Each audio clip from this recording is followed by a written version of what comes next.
Berikut ini cara screenshot tanpa tombol di HP Samsung ya. Jadi ada berbagai cara. Nah, pastikan simak video ini hingga selesai. Yang pertama, kalian bisa menggunakan yang namanya panel Edge seperti ini. Nah, kalian cari panel Edge yang ambil gambar layar ya, kalian klik. Nah, maka akan mengambil screenshot.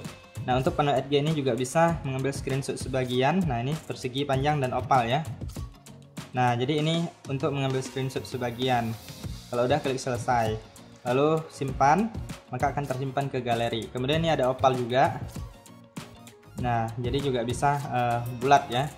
Nah, jadi untuk panel RGB harus teman-teman aktifkan terlebih dahulu ya. Nah, kalian masuk ke pengaturan, kemudian kalian cari di bagian yang namanya tampilan ya. Kalian masuk ke pengaturan, lalu pilih tampilan, lalu gulir di sini ada namanya panel RGB, kalian klik. Kemudian silahkan aktifkan panel RGB-nya apabila belum aktif. Nah, jika belum aktif dia nggak akan muncul ya, harus diaktifkan terlebih dahulu.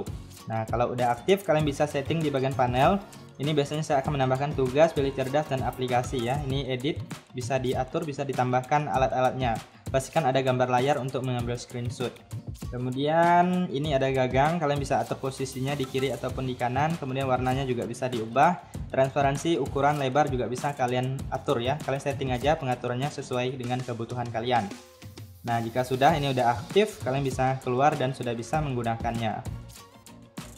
Nah, sekarang kita lanjut lagi untuk cara screenshot yang selanjutnya, yaitu bisa masuk ke pusat kontrol atau quick panel. Teman-teman silahkan cari aja. Nah, kalian cari aja yang namanya ambil gambar layar ya. Nah, jadi kalian silahkan klik ambil gambar layar, maka sudah bisa mengambil screenshot ya. Jadi seperti itu.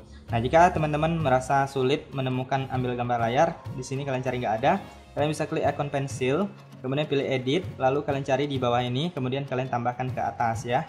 Nah, misalnya yang ini ambil gambar layarnya masih di bawah, kalian silahkan cari di bawah, lalu klik dan tahan, lalu geser ke atas ya. Kemudian klik selesai. Nah, jadi dia akan bertambah ke atas. Kemudian selanjutnya bisa dengan mengusap telapak tangan ya teman-teman ya. Nah, jadi kalian usap telapak tangan kalian untuk mengambil screenshot. Jadi seperti ini. Nah, jadi biasanya saya pakai cara yang seperti ini.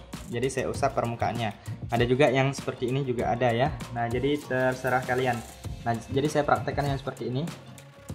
Nah, itu udah mengambil screenshot ya. Nah, jadi teman-teman bisa lihat ini hasilnya.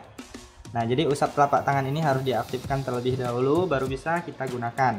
Nah, jadi teman-teman masuk ke pengaturan, lalu di sini kalian cari fitur lanjutan ya. Lalu pilih gerakan dan gestur, lalu di sini pilih yang ini usap telapak tangan untuk mengambil, yang ini harus diaktifkan. Nah, ini harus diaktifkan baru bisa ya. Kemudian yang terakhir bisa menggunakan yang namanya ini menu asisten ya. Nah, ini agak tersembunyi, tadi saya aktifkan tampilan S-nya. Nah, bisa mengambil screenshot juga. Ini dia tersembunyi ya, nggak terlihat karena saya menggunakan wallpaper black ya. Nah, jadi kalian masuk ke pengaturan, kemudian teman-teman silahkan pilih aksesibilitas, lalu di sini pilih interaksi dan kecekatan, kemudian pilih menu asisten. Nah, jadi dia tampilannya sebenarnya seperti ini. Nah, transparansinya bisa kalian atur. Nah, jadi kalian tinggal klik lalu pilih gambar layar. Nah, jadi bisa juga ya menggunakan seperti ini. Harus diaktifkan terlebih dahulu di bagian menu asistennya. Ini aktifkan. Dan di bagian bawah ini ada settingannya, kalian bisa atur. Kalau kalian mau agak tersembunyi, pilih tampilkan sebagai icon Edge. Nah, jadi tinggal diklik seperti ini lalu pilih gambar layar. Nah, di sini bukan hanya untuk screenshot aja ya, masih banyak yang lainnya yang bisa kalian manfaatkan. Nah, jadi seperti itu ya teman-teman, kurang lebih untuk cara screenshot di HP Samsung. Silahkan kalian coba, semoga bermanfaat.